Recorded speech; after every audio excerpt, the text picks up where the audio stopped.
3 bells.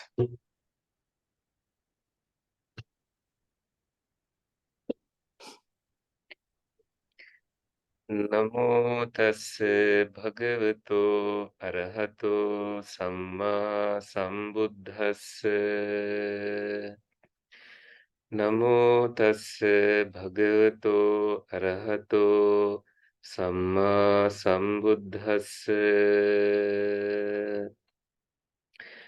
Namo tassa bhagavato arahato samma sambuddhassa.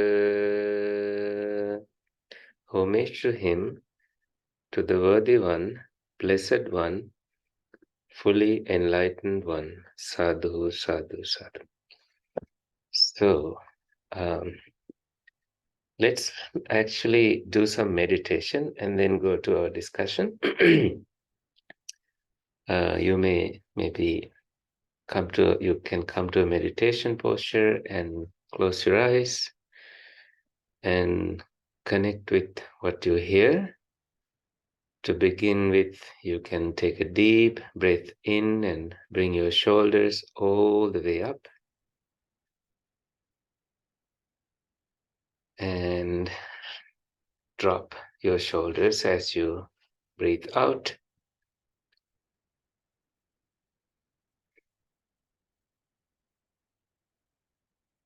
And once again, breathe in and breathe out. Breathe in again.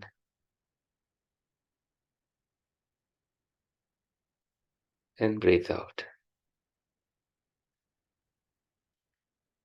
Now pay attention to your back, upper back, mid back, and your lower back. Releasing and relaxing all the muscles, any tension, any tightness there.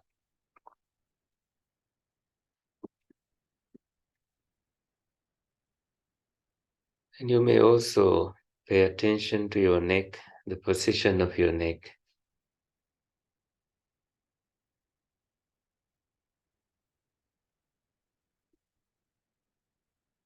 Notice also your eyelids, the muscles, there are thousands of them. And your eyes are gently closed.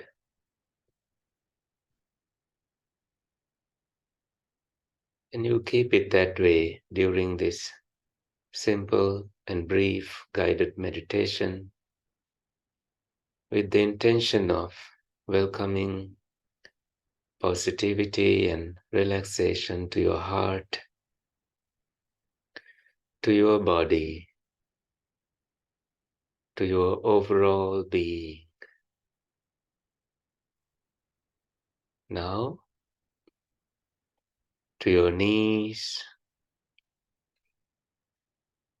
They are bent and starting to sense that you are seated to meditate at the moment. There will be times that you feel nerve pinch and sensations. In those times, feel free to change your posture to support the blood flow in case it becomes painful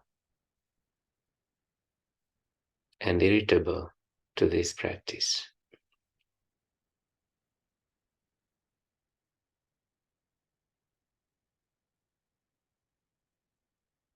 You can now pay attention to the floor beneath your body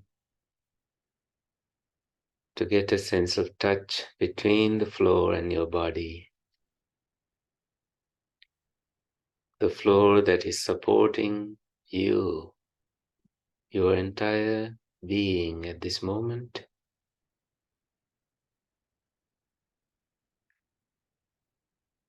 with a sense of relief that what comes, comes, and what goes, goes.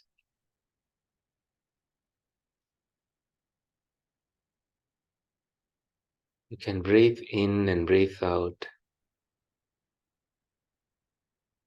You can also pay attention to wherever your attention goes.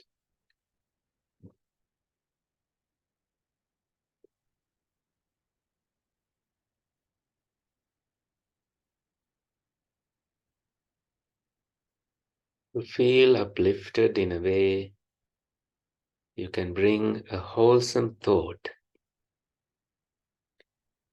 of goodwill toward oneself,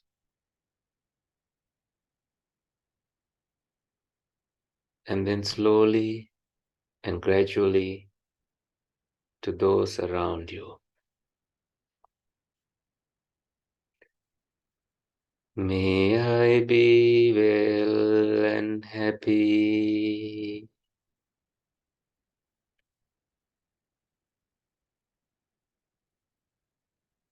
May I be peaceful and calm.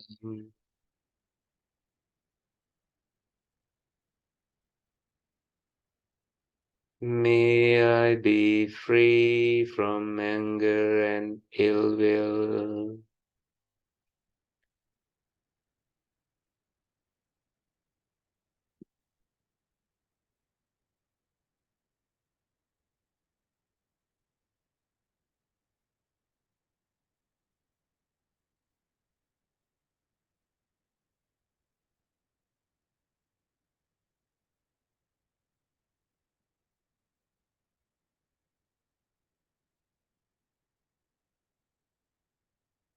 May those around me be well and happy.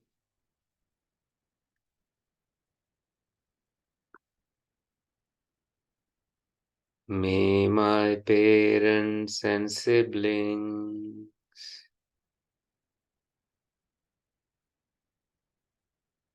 spouse and children,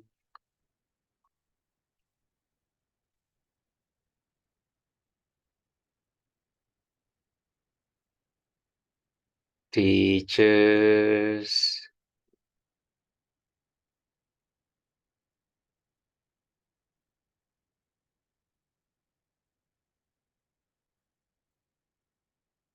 my neighbors, friends as well as enemies,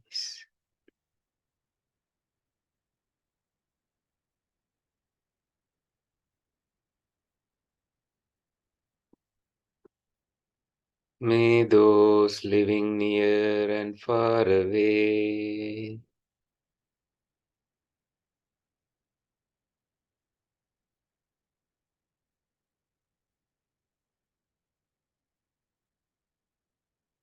may all sentient beings be well and happy.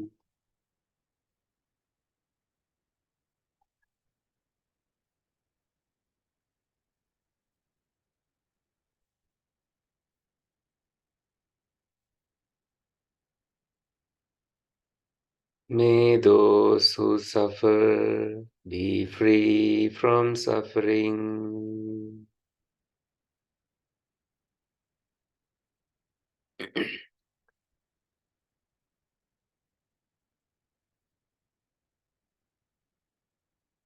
May those who are fear-struck be free from fear.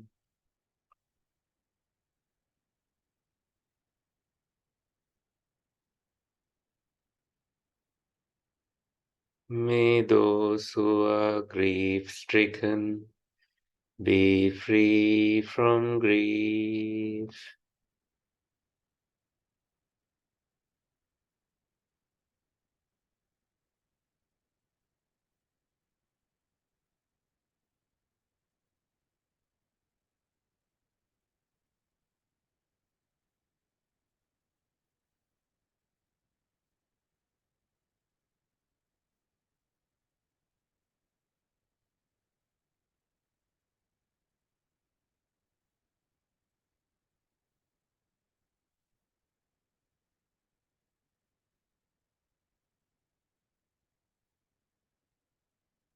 May all beings be at ease.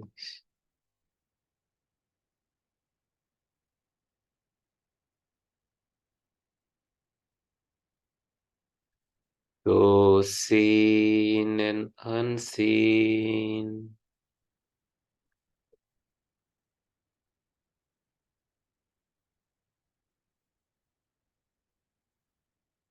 Those born and to be born.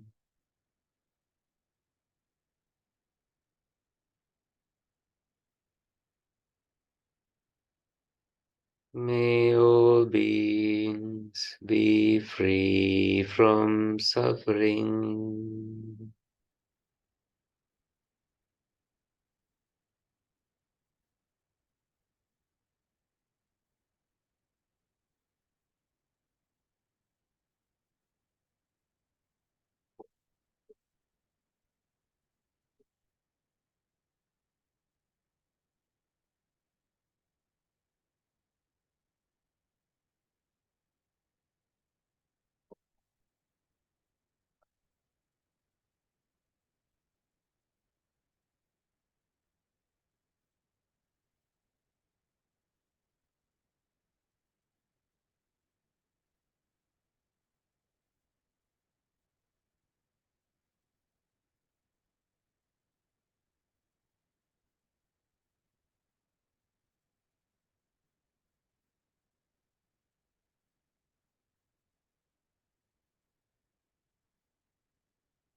May all beings above, below, and across be free from suffering.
Please keep radiating goodwill in all directions, emitting from your heart base through your mind, the entire self. Loving kindness to wherever it is needed, to all directions.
You can slowly come out of your meditation.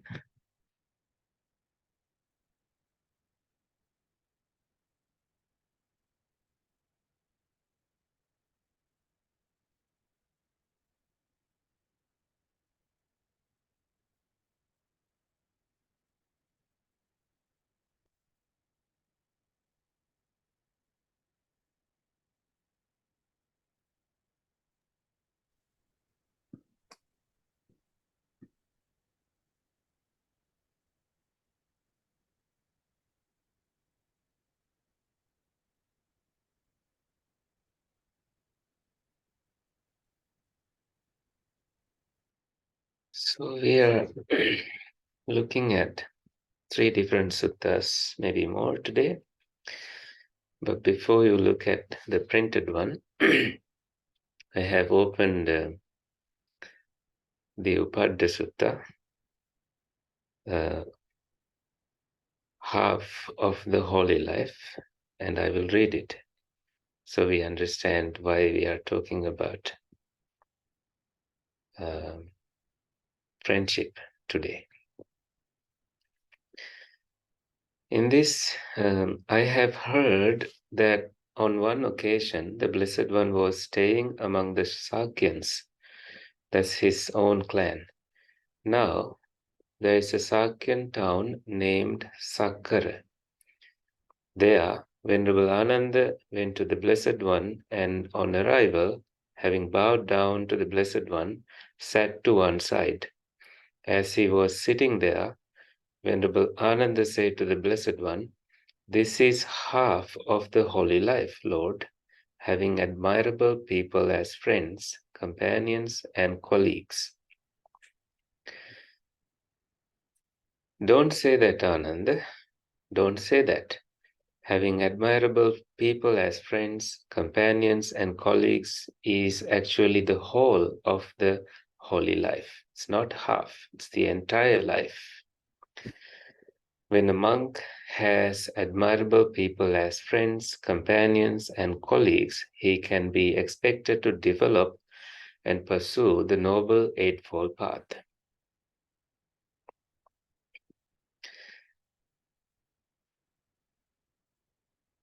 And how does a monk who has admirable people as friends, companions, and colleagues develop and pursue the Noble Eightfold Path? There is the case where a monk develops right view dependent on seclusion, dependent on dispassion, dependent on cessation, resulting in relinquishment.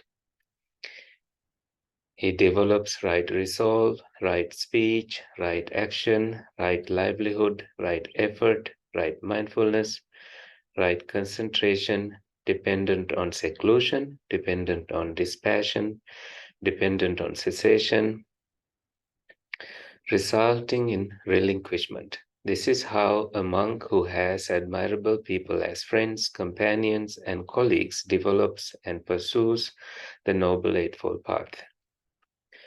And through this line of reasoning, one may know how having admirable people as friends, companions, and colleagues is actually the whole of the holy life.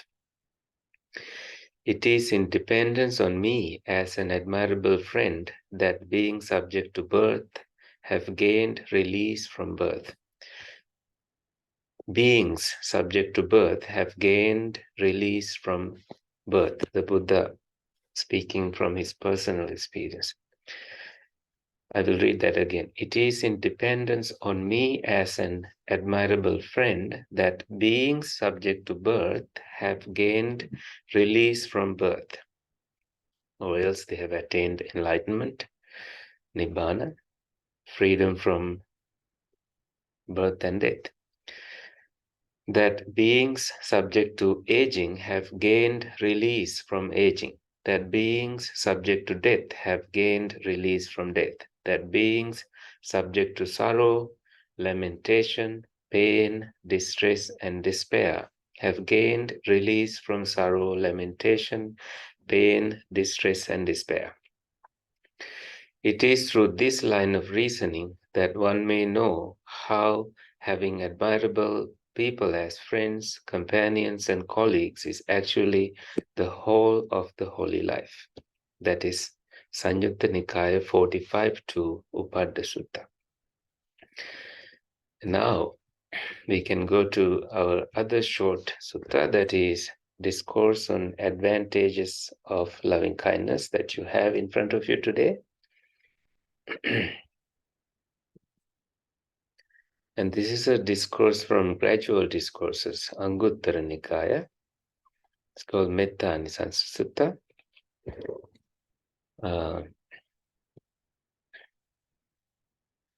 Thus have I heard, let's read together.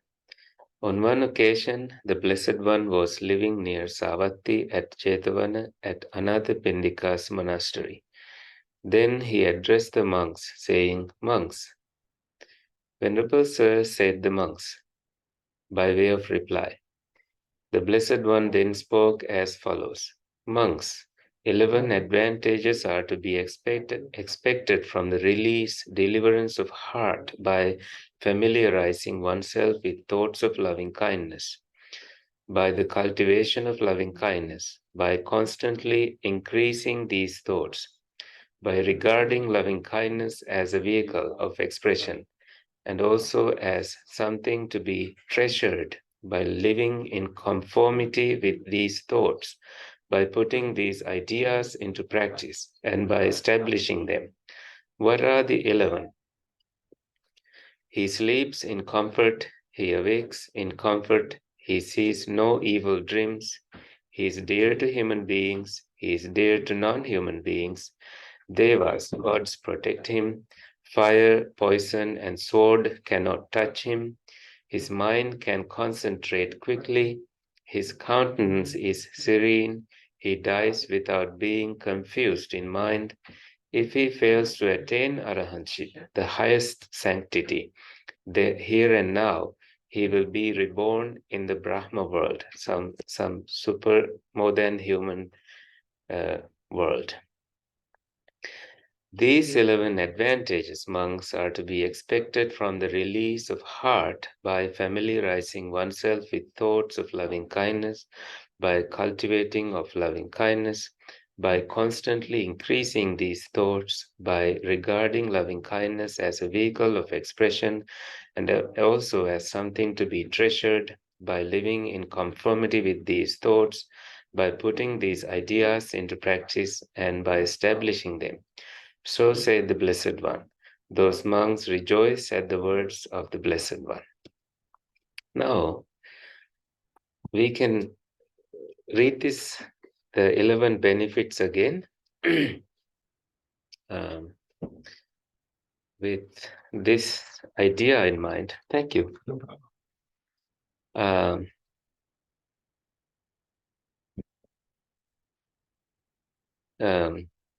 You can go to number 1 to number 11 again and think this way. When my friend is happy, I sleep in comfort. I awake in comfort. I see no evil dreams. I am dear to human beings. I am dear to non-human beings. I am protected by angels. Fire, poison, and sword cannot touch me. My mind can concentrate quickly. My countenance is serene. If I die, I will die without being confused in my mind. If I fail to attain the highest sanctity, arahantship, here and now, I'll be reborn in a superior world.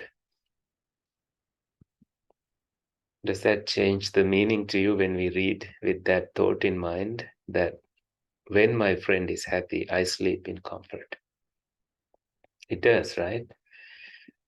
But before we get to that state, we see this statement here that monks, 11 advantages are to be expected from the deliverance of the heart by familiarizing oneself with thoughts of loving kindness.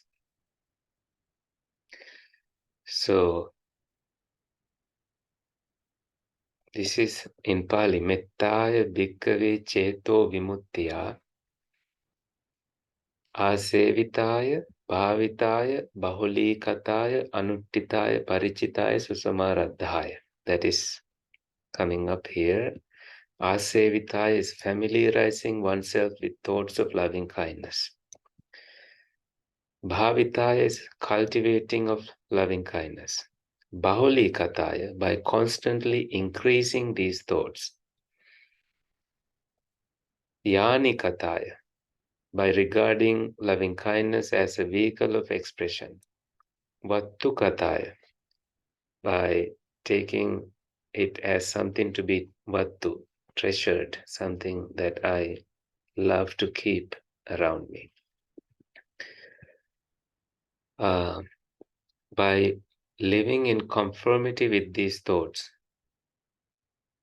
vattukataya anuttitaya, and by putting these ideas into practice, susamaradhaya.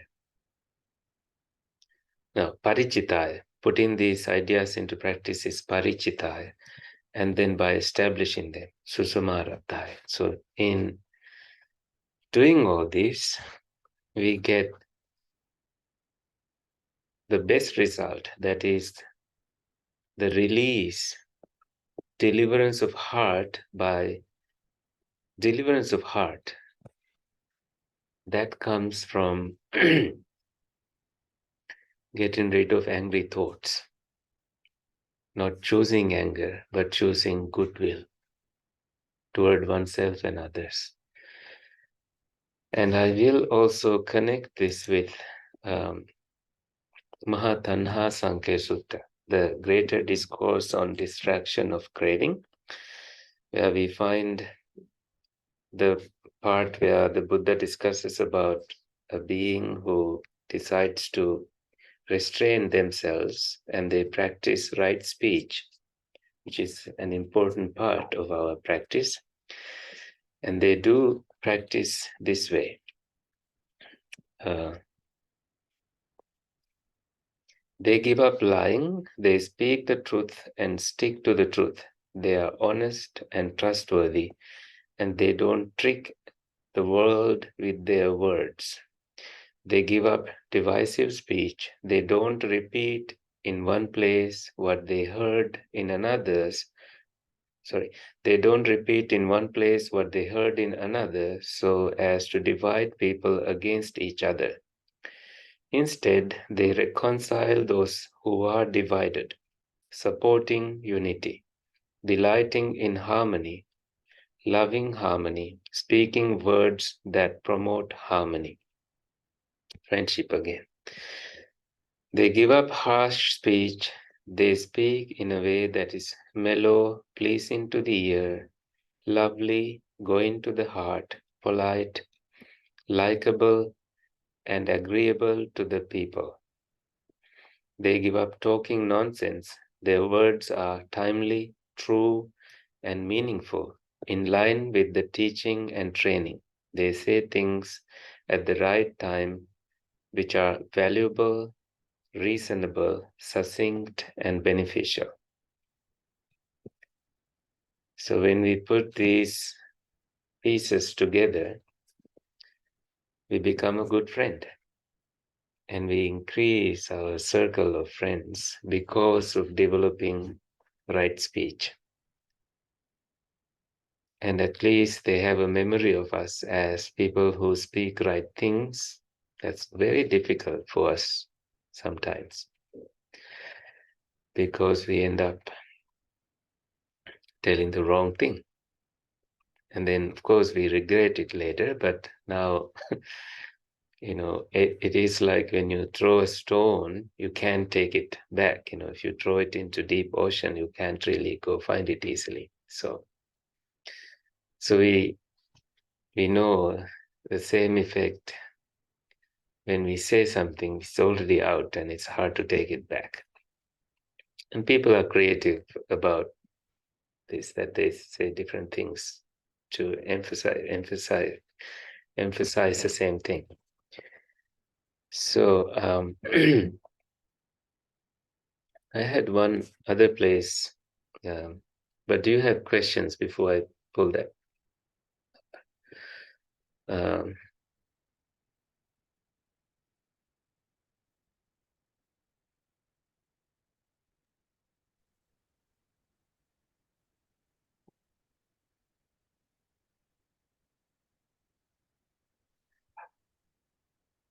yeah, do you want to say something? No, I was just sort of thinking about the whole situation regarding the wiring between our brains and our mouth. I think moves too fast, and because it really is about not sometimes not what you say, but how you say it. And it's really, I mean, it's divisive long before we're in a particularly difficult time in Hmm. society here in the United States. But in general, it's like it's about gossiping, it's about feeling. I mean, I think that's just another word for what it says there. It's really kind of interesting to me how I'm not sure we talk about that so much because I think what we think is okay Hmm. is, and you hear people say it all the time, well, it's the truth. Yeah. And it's like, well, that's a two-way street and things are only going to get worse instead of better. You know what I mean? If people say everything that they notice about somebody and lean back on that it's the truth, then if everyone played that game at full steam, um, it would really make things more complicated than they are, which Yeah. is still complicated. And the other thing that Buddhism seems to talk about that I never or hardly ever hear in American culture Hmm. is about the plants. And it's so emblematic. Like when kids walk by and they pull all the leaves off the Yeah. bushes, they're Hmm. just children. But Yeah. I don't think you think of it as an important thing. And I don't think the adults think about that. And it's just an extension. First you pull the plants, then you pull the dog's ears, and then Yeah. you pull the Monks. people's ears. Hmm. Monks are, that friendship actually should be extended to plants as well, and monks are expected to respect the environment by not picking things from trees or uprooting plants. Or there's a story of this monk. He he got into a canoe to go somewhere, and he happened to accidentally pick a leaf as he was departing, and that means he broke his discipline and he regretted it greatly. Up until that point, he had not done anything like that as a monk. So, and he died with remorse that he wasn't mindful at that point. It's just taking Vinaya so strictly, discipline so strictly. Hmm. That's also not something the Buddha encouraged, yeah, so your intention was not to look at the intention. You did not intentionally do that, but things do happen. So I think the Buddha always speak about intention as well. Well, recognizing it is half the Yeah. route to solving the problem. But now that I'm even just having this conversation, because I grew up where my father, who really liked plants, would say about not pulling them. But really, and I've never thought of this before, it extends to flowers that people give each other that are cut flowers. Yeah. I had that never occurred to me. You Mm. think you're doing something nice, giving somebody roses. Now, I understand they're going to die, but Mm. that's a stretch to just make it okay that you gave the cut flowers. So I never thought of it that way. It's probably a better gift to give a plant that's growing or a Because rose of bush. because of that reason, some people have thought of offering flowers with the whole tree. Well, yeah, not I not think that makes take more them. sense. Yeah, yeah. Huh. But I think we also need to see that some cultures do express things with flowers, express gratitude with Mhm. flowers, and friendships are rekindled with giving flowers. So I think the point is that in this discourse that I read, the last one, Majjhima Nikāya 38, Mahātaṇhāsaṅkhayasuttaṃ, it takes us, having practiced all these smaller and greater ways, we get to this point where, giving up all ill will and malevolence, they meditate with a mind rid of ill will, full of compassion for all living beings, cleansing the mind of ill will. And this is taking ill will as an obstacle to purify our mind. In this sutta, in this discourse, particularly, the Buddha says, those who have ill will live with a limited mind, and those who are free from it live with an immeasurable mind, that their focus is radiating loving kindness to the entire world, and they are reaching that deliverance of mind. And that is really a focus of the Buddha's teachings, especially when he taught monks in hundreds, so there were hundreds and thousands of those monks living with recluses and Brahmins of other traditions, and he did not want them to start a fight, and especially these fights can start from a simple thing like, you are wrong and my teacher is right. To defend your teacher, it had to be avoided. And also, monks themselves lived in larger groups under one teacher, and then they had things that they had disagreed upon, and then fights can start. It did happen, actually, like the incident in Kosambia. This one monk left a bit of water in a toilet basket, and it's against the rules. So monks who were only focused on meditating did not care about it that much. But monks who were more focused on discipline said, see, it's stated in this and that place, the Buddha said, don't do this. And they were defending their teacher. So even the Buddha could not resolve this big problem. And he had to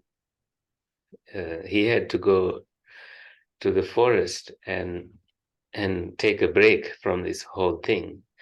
But you can imagine what the Buddha was trying to do by teaching these teachings, that whole of holy life, whole of living your spiritual life is spiritual friendship. Your friend, when you are a friend to someone, they know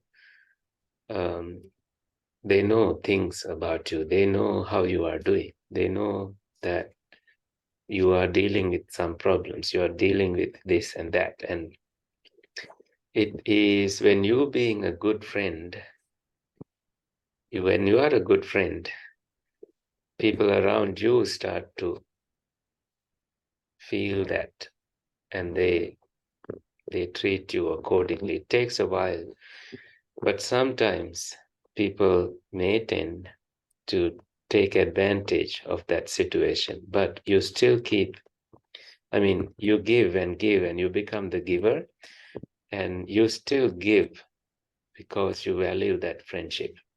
And you only worry when you are a good friend, you only worry that you will come to a point where you can't give because you value that friendship. So you are looking at it in a different way. Instead of you looking at that person as a friend who is only taking, you look at it as a way that, oh, what if I come to a point that I can't give anymore? Of course, those who are only takers, then they need to set limits. Those who are giving have to set limits. But again, it's a religion. Friendship is a religion that we all respect above all else. See what I'm trying to say? there is a story. There was this is a Buddhist story also. There was a millionaire who lost all his wealth, and he went to his friend, and his friend was so happy that that he could help this other friend.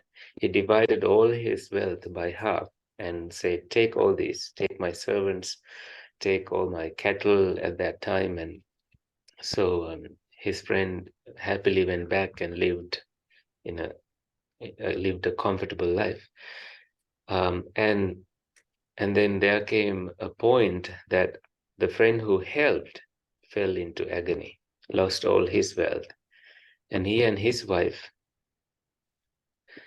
went to that friend and asked for help, but he did not receive any help. He felt terrible, but he still thought, that's okay. I still value my friendship, and that is the wealth I have. And he and his wife was chatting about it. His wife was dismayed about that experience. And the servant from the previous servant who has a helper of the house heard this conversation passing and learned that it was their master and his wife here. And he brought them to his house and gave them all the comforts and gathered all the other servants and went to the palace and protested, seeing this injustice. And the king learned the story and asked all the wealth, 100% given to the friend. But this millionaire said, "No, I only need what I gave. I still will love my friend and friendship." So it's a great story. And you see in Buddhist stories that friendship as a doctrine appearing in all different shapes and places, teaching what the Buddha was teaching. And it makes me think sometimes that the Buddha taught loving kindness more than he taught any other teaching. That living with a heart full of loving and kind thoughts toward oneself and others is so liberating. And that is the first benefit that we gain, that we gain deliverance, release of heart, release from anger, frustration. And it has become a habit in my life also that every time a thought of subtle frustration arises, I see that there's no use actually acting and reacting the ordinary way, the way I used to. And that it comes from understanding, and it's so liberating to have that as a practice. And it also points to the deliverance that we are all trying to, that liberation that we are all trying to get to. But it shows me that it's a gradual training that requires revisiting that state, and then it becomes a habit. You see what I'm trying to say? That instead of getting frustrated, you direct your mind toward not getting frustrated, and then it becomes a habit. It takes maybe thousands or millions times of visiting that, and that intention also in mind. So that is how friendship, there are many teachings like that. Discourse on establishing the Buddha's words on loving kindness, Mettānisaṃsa Sutta, is also one like that. And Kakachupama Sutta, simile of the soul, is also one like that. Many, many, many, many teachings. And this one is also This one, the destruction of craving, is one like that.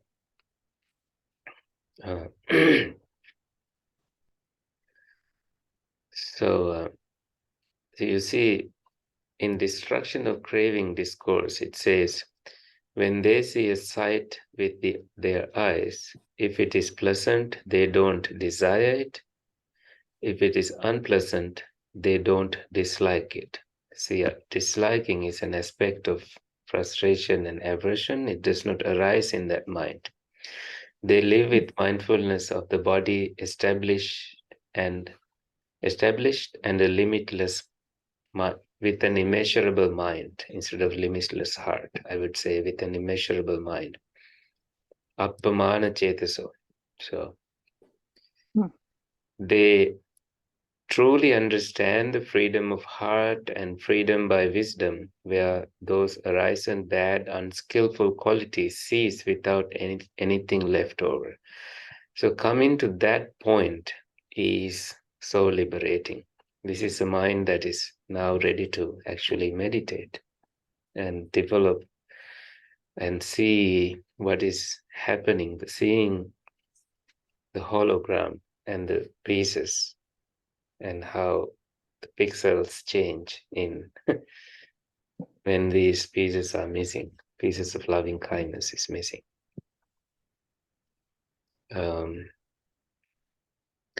Having given up favoring and opposing, when they experience any kind of feeling, pleasant, unpleasant, or neutral, they don't approve, welcome, or keep clinging to it. So this kind of invites us to visit another sutta, but I won't do that. That's in Cachakka Sutta, 6 sets of 6. It requires hours of teaching. But right here it says, when their relishing ceases, is it relishing? Mm-hmm. Yeah, ceases, thank you. Yep. Ceases, grasping ceases. When grasping ceases, continued existence ceases. When continued existence ceases, rebirth ceases. When rebirth ceases, old age and death, sorrow, lamentation, pain, sadness, and distress ceases. That is how this entire mass of suffering ceases. So it's actually teaching about, having seen something or having heard something, having smelled something. It's in that experience that we are always having that we see enlightenment every moment. That we don't get frustrated or cling or get distressed. And then you are a different person, a different friend, a friend that is friendly, but in a way that does not have an ulterior motive or something. It's just you are a friend, a, a, a clean friend. Huh? Friend. Yeah, friend, yeah. A loving friend. Any questions? Enough talking. We have about 7 minutes before we wrap up. What were you saying about missing pieces and maybe like a hologram? You were saying some parts of loving kindness, there are these other missing pieces. What are you? If you go to, in Cachakka Sutta, toward the end, you see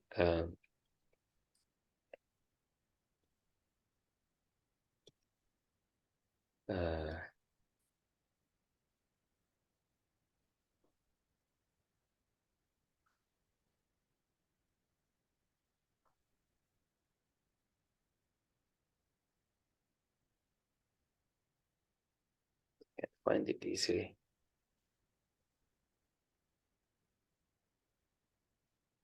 It should be here. Yeah.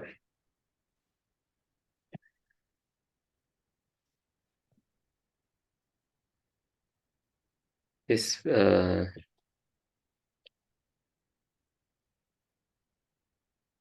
dependent on this is dependent origination. Dependent, me also put it on Zoom.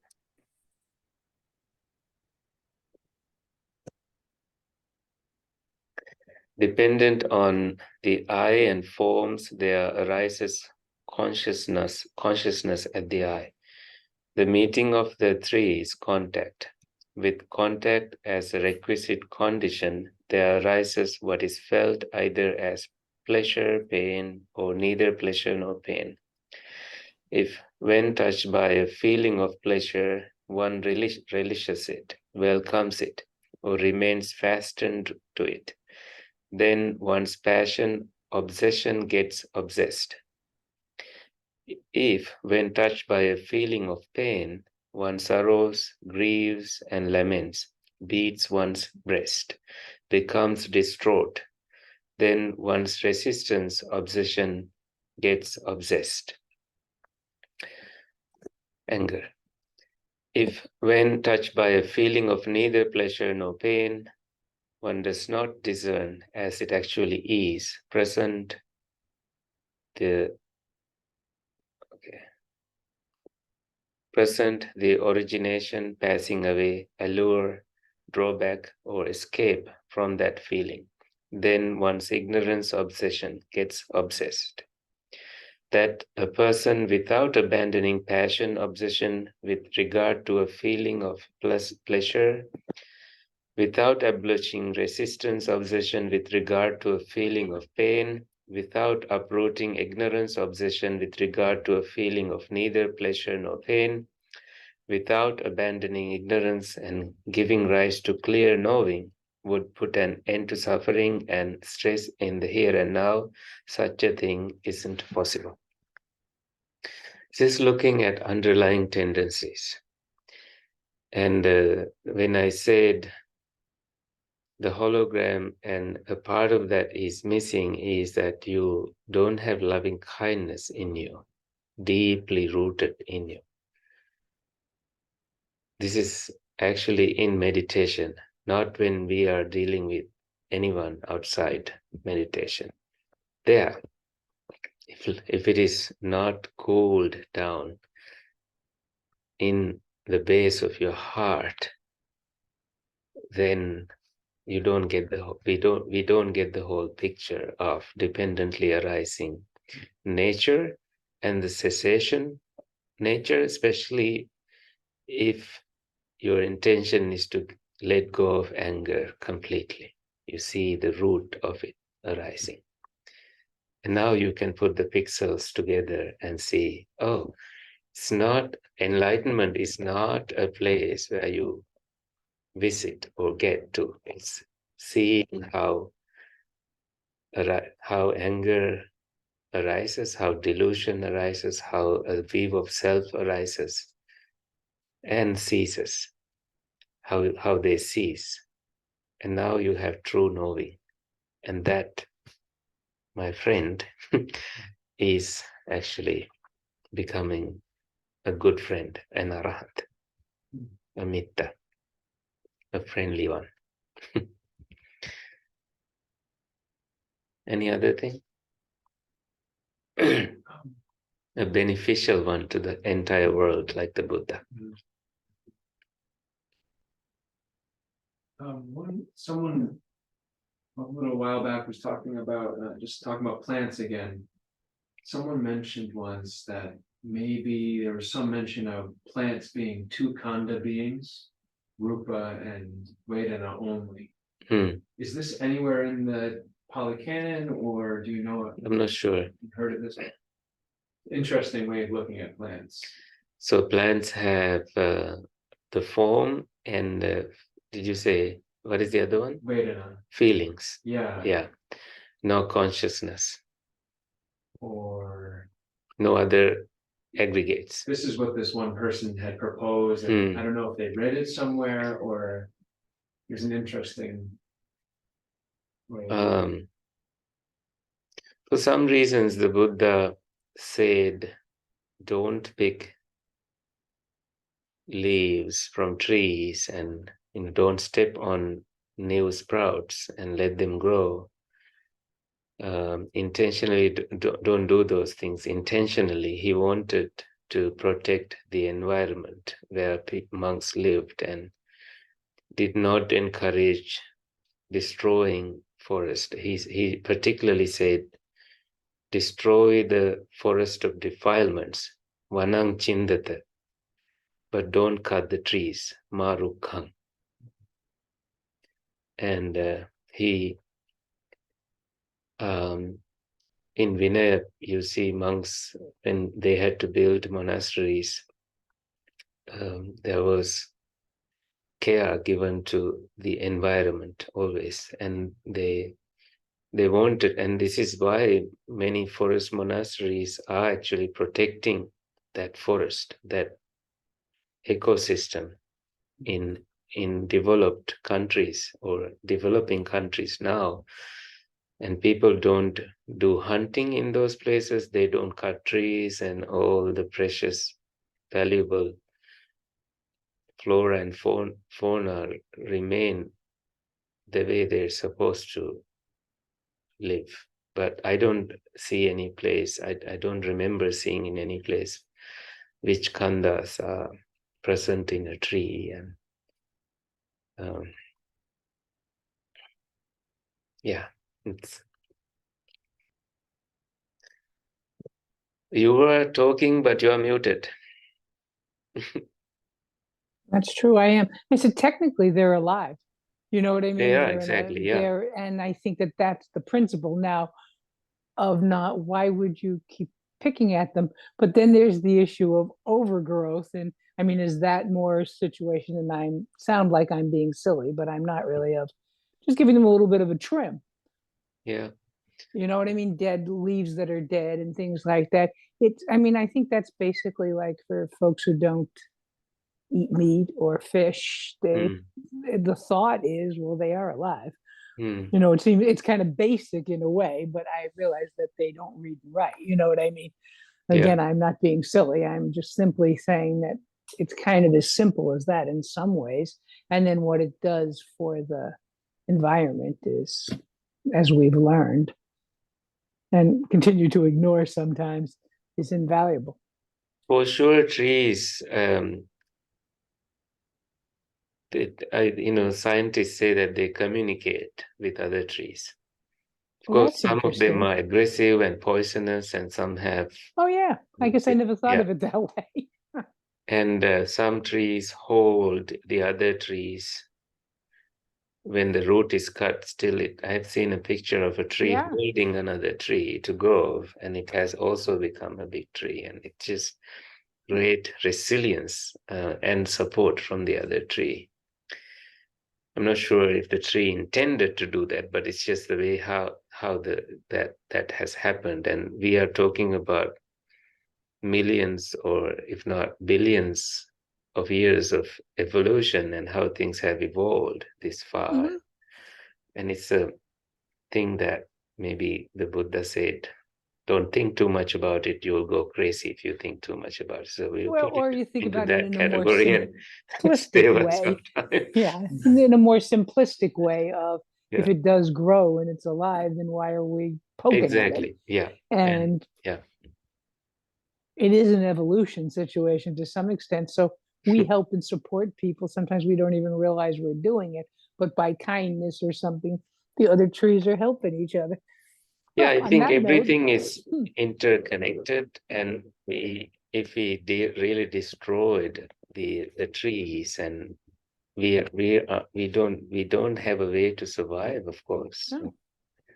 And there's only so much food we have in the world, so at least planting a tree and looking after it, you feel that you belong here, and that hugging a tree or passing by one, it's magnificent. This tree is, this is a life that's so beautiful, and you feel this deep sense of gratitude and respect toward it. So it's just marvelous. And of course, if you could get people to think about trees in the way we're talking about it, they continue to think about people in that way, it might all go a little better. Yeah, tree person, tree as a person. when in Thailand, the government tried to cut many trees, and monks ordained the trees by tying a little orange cloth around it. So now the government could not kill the monks. I mean, the trees now ordained can. Okay, so Government there did you go. not want to deal with that. So Hmm. that's All one right good way to then. protest. Anyway, let's wind up here, and I will Okay. transfer merits, and that'll be it. May the suffering ones be suffering free, and the fear-struck fearless be. May the grieving shed all grief, and may all beings find relief. May all beings share this merit that we have thus acquired for the acquisition of all kinds of happiness. May beings inhabiting space and earth, devas and nagas of mighty power, share this merit of ours. May they long protect the Buddha's dispensation. Sadhu, sadhu, sadhu. May good things happen to you, and see you in maybe 6 weeks. Yes, to both of you. Have a good time.